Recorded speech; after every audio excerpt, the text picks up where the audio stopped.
Trijim ya sudah kita baca Al-Jilani. Sebab itu kayak Pondok Pelosok Lirboyo itu menurut saya bagus. Orang itu maknani betul sama gurunya. Kalau Sarang enggak.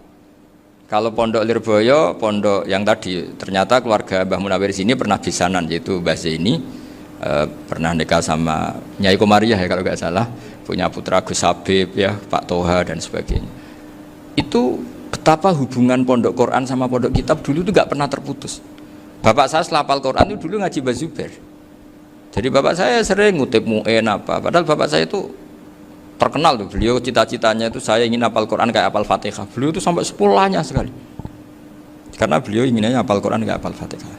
Termasuk murid terbaiknya Mbah Dullah bapak saya. Itu ya ngaji kitab. Sehingga kata Mbah Mun, jadi Mbah Munawir de mantu Bali Maksum, itu ya sudah dipenggali. Sudah dipenggali dituruti pangeran. Lahirlah seorang Bali Maksum yang membawa. Jadi dulu itu ya Gus Muhammad yang ngaji di Termas, nanti Mbak Arwani sebelum ngaji di sini ngaji di Tebu Ireng. Sehingga Mbak Arwani bisa ngarang kitab. Beliau ngarang kitab tentang Sab'ah. Faidul Barokat namanya. Ya nulisnya ya fasih ya. Saya punya tulisan tangannya Mbak Arwani itu banyak. Saya juga punya tulisan tangannya Mbak Hasyim Asy'ari ketika nyurati buyut saya yang di Damaran itu pakai bahasa Arab. Jadi dulu itu Mbah Ali Maksum juga sama. Surat-suratannya dulu sama tokoh-tokoh Muhammadiyah ya bahasa Arab. Nah ini harus kita dengar dari abna, dari bahwa Mbah Maksum kemarin yang diceritakan Gus Zafur di Khol Mbah Maksum, kowe kudu belo NU, kudu tetap NU, tapi bukan dengan cara membenci Muhammadiyah. Tadi Pak Maftuh menguatkan sanad itu dari Pak Atabik bahwa Muhammadiyah termasuk ahli sunnah wal jamaah. Karena sama-sama tidak sabus sahabat, sama-sama ikromus sahabat dan sama-sama bermadhab. Nah soal akhirnya ada beberapa yang usrapati seneng ngaji ini yang agak ribet. Tapi kamu tidak usah ngeritik Muhammadiyah agak seneng ngaji, kayaknya juga sama, kita nggak seneng ngaji juga banyak itu. Jadi kalau ngeritiknya masalah itu kan kita ya agak-agak sama. Ya jadi ternyata di sini, terus ini yang terakhir supaya nggak lama-lama, Bali juga punya sisi keras sekali. Jadi dalam hal-hal yang khas ini di halaman 87. Itu keras sekali. Beliau ngendikan wahal bi jununun hatta usdira amri lil mu'minin alla yazuru rasulahum.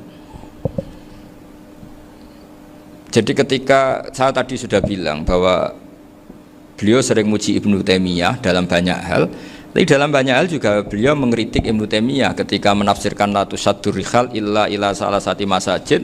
Kemudian Ibnu Taimiyah tidak mentasrekkan, tidak mensunatkan ziarah kubur Rasulullah SAW. Beliau mengkritik, dan cara mengkritik adalah ngendikan ulaikal ladzina yuriduna ayyahulu bainahu sallallahu alaihi wasallam wa baina ummatihi fi nakhiyatin. Itu adalah orang-orang yang ingin membuat batas antara Nabi dan umatnya. Saya termasuk terinspirasi makalah Bali ini adalah bagaimana Anda mengkafirkan orang Islam berdasar qala Rasulullah sallallahu alaihi wasallam. Wan nabiyyu asyaddun nasi syafaqatan li ummati. Wan nabiyyu akhrasun nas, orang yang paling serius supaya umatnya ini selamat. Kemudian Anda dengan hadisnya Nabi mentafrik bainahu wa baina ummati berdasar dawuh Kanjeng Nabi. Itu cek mentalani. Makanya saya itu enggak pernah keras di bab ini. Misalnya nyuruh saya ada santri sarang yang nakal. Itu saya tidak berani komentar karena saya tahu Mbah Mun itu sangat mencintai santrinya meskipun yang nakal. Saya melihat sendiri, bukan jari ada santri yang cara pelaturan pondok itu diboyong karena nakal. Itu Mbah Mun ngendikan begini, ya cung yo ke diboyong itu cara aturan pondok. Nah aturannya pangeran ngger kowe tobat dadi wong apik ya dadi wong saleh. Ya kowe kudu tetep sering rene, tetep santri kudu dunya akhirat. Soal pondok ya ben ana aturan, ben menjen kowe nakal nemen ya diboyong, tapi kowe tetep wong apik. Jadi karena kita tidak mungkin mentafrik bainahu wa baina talamidhi. Kita tidak mungkin mentafrik baina nabi wa baina ummati, karena Nabi adalah apa? Asyaddun nasi syafaqatan li ummati. Sampai saking sayangnya Nabi itu ngendikan syafaati li ahlil kabair min ummati. Lho koyo apa baiknya Nabi? Ora melok nakal, ora melok maksiat, tapi melok nanggung swargane. Iku waktu gali sampean wis kowe utang gak apa-apa, bangkrut gak apa-apa, sing nyaur bapak. Gua sampean ngono top tenan. Anake yo ngawur tenan maksudnya itu, tapi top tenan. Lah Nabi ku umate sing dosa iku umate, Nabi sing nyuwun sewu cara Jawane sing kangelan nyafaati. Karena Nabi gak boleh dipisahkan dengan umatnya. Makanya kata Bali Maksum, ulaikal ladzina yuriduna ayyahulu bainan nabi wa baina ummati. Itu mereka adalah orang yang ingin memisahkan Nabi dengan umatnya. Masa kita ngafirkan umatnya Nabi berdasar dawai Nabi? Itu kan sama, saya benci santri Anwar berdasar dawai Mbah Mun, padahal orang tahu semua begitu sayangnya Mbah Mun terhadap santrinya. Sama juga kamu benci santrinya Bali Maksum berdasar dawai Bali, padahal beliau sangat mencintai santrinya. Nah, kultur-kultur seperti ini tidak boleh hilang. Kita punya sanad, punya guru, punya keluarga yang sama. Jadi mbah-mbah saya itu orang Tuban, dekat sama posisi Ibrahim Asmorokonti tadi yang diceritakan. Jadi di kampung saya, kampungnya bapak saya itu ada makomnya Siti Syariah, itu mbak kandungnya Sunan Bonang. Dan bapak dulu sering ngajarin ziarah saya ke Mbak Asari. Mbak Asari itu bin Jumadil Kubro, berarti Mbak Asari itu saudaranya Mbak Ibrahim Asmorokonti, gurunya Sunan Bonang. Jadi Sunan Bonang ke Tuban tuh karena disuruh ngaji sama Mbak Asari, Mudin Asari itu yang di Bejagung itu. Jadi ini semua sanatnya itu jelas, aturannya jelas. Kan Sunan Bonang bin Ampel bin Ibrahim Asmorokonti bin Jumadil Kubro. Lah yang Mbak Asari ini adiknya Ibrahim Asmorokonti, makomnya di Bejagung di Tuban. Dulu Sunan Bonang sebelum ngaji kemana-mana ngaji di Bejagung itu di Mbak Asari itu. Terus kemudian Sunan Bonang hidup di Lasem, di Pasujudan di Lasem. Makanya Lasem banyak orang alim karena ya dulu Sunan Bonang itu diantara aktivitasnya itu di Pasujudan di Lasem itu. Wafatnya kila di Bonang, kemudian mau dibawa orang Madura ke Madura, terus diambil Mbak Asari, pernah mbahnya karena Muammar Mbak Asari, terus dimakamkan di Bonang. Jadi cara berpikir Mbah Ali ini menginspirasi saya.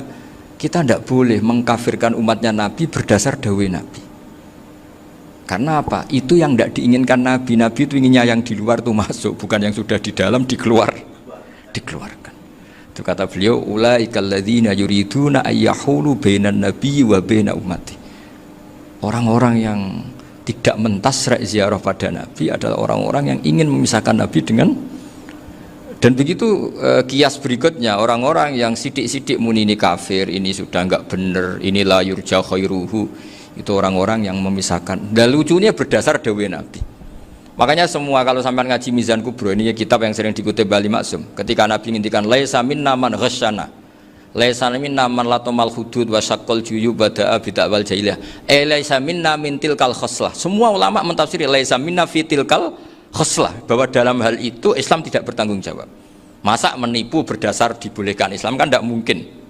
Semua perilaku yang salah disebut Nabi laisa minna fi tilkal khoslah, bukan laisa minna fayakunu huwa kafirun. Tidak ada satu ulama yang mengatakan laisa minna berarti orang ini kalau menipu sudah kafir. Ketika dosa ya sak dunya kafir kabeh. Siapa enggak pernah menipu? Sekedar pernah. Siapa enggak sering menipu bahkan? Hobi kadang ya rezekinya dari nipu. Lah itu kalau betul maknanya laisa minna terus kafir, semua orang di dunia kafir. Karena siapa sih yang selain Nabi yang enggak, selain Nabi kan enggak mungkin apa? Maksum. Belum lagi menurut teori usul fikih ada nipu yang wajib. Ya kan, misalnya kita orang baik ketemu orang dolim yang memburu perempuan mau diperkosa terus bersembunyi yang kita tahu. Kita wajib nipu apa wajib jujur? Ketika orang dolim tanya, perempuan tadi kemana? Wajib nipu apa wajib jujur? Wajib nipu, karena kalau kita jujur berarti memberi peluang orang dolim menemukan buruannya. Jadi betapa alimnya. Dan ketika kitab Mizan Sa'roni dipakai Bali, dipakai Mbah Mun, saya pernah ngaji Mbah Mun, terus kita tahu maknanya laisa minna fi tilkal khoslah. Sehingga kita tidak mengatakan laisa minna dengan terjemahan letterlek tidak termasuk umatku. Kita tidak akan menambahi fatafrek fayakunu kafiran, tidak akan selamanya. Karena maknanya laisa minna fi tilkal khoslah. Kenapa kita selalu begitu? Karena enggak mungkin kita memisahkan umatnya Nabi dengan Kanjeng Nabi berdasar dawuh Kanjeng Nabi. Karena Nabi adalah berstatus bil mukminina raufur rahim. Ya, terus ini mohon maaf sekali ini yang saya bisa, tapi saya mohon kajian kitab Ahli Sunnah saat tadi sudah matur Gus Afif, Gus Picon supaya kitab ini ditakriri lah, supaya apa ya, lebih apa ya, dan yang nargi harus santrinya, jangan bebankan saya. Ini santri yang pernah mulai sama-sama. Biasanya kalau orang NU pesantren terus orang usul jenengan mawon. Senengnya lempar-lemparan, itu kata bapak saya, tawadhu keliru aja. tawadhu iku asline wong ra tanggung jawab. Ben ketok Islami bebo tawadhu jadi. Jadi tawadhu itu orang yang sebetulnya agak punya tanggung. Ben kesane Islami pura-pura tawadhu. Jadi, tapi saya mohon lah ini kitab ini bagus sekali. Di antara yang saya senang adalah beliau cerita kalau Imam Syafi'i sering tawassul sama Abi Hanifah. Padahal kalau kita ngaji di kitab-kitab fikih, Abu Hanifah itu kayak tersangka lah. Di bab ilmu apa? Hadis. Sampai biasa kan di kitab Minhajut Thalibin, walaysa li Abi Hanifah hadisun sahihun. Jadi habis cerita madzhab Malik, madzhab Syafi'i itu walaysa li Abi Hanifah madzhabun apa hadisun. Wah, kasihan ini. Tapi kalau kamu ngaji Mizan Kubro, Abu Hanifah ini dapat posisi. Karena mesti Mizan Kubro ngendikan farojal amru ila martabatayil mizan. Kemudian dua madzhab ini sama-sama benar, tinggal kamu milih yang musyaddid apa yang mukhaffif. Milih dosis tinggi apa dosis ringan, monggo. Dan itu saya ulang lagi kitab-kitab yang sering dibaca Mbah Ali Maksum, kemudian Mbah Mun, guru-guru kita. Dengan demikian maka benar Gus Sofur tadi, kultur kita, tradisi kita tetap terjaga. Nggih, mohon maaf. Assalamualaikum warahmatullahi wabarakatuh.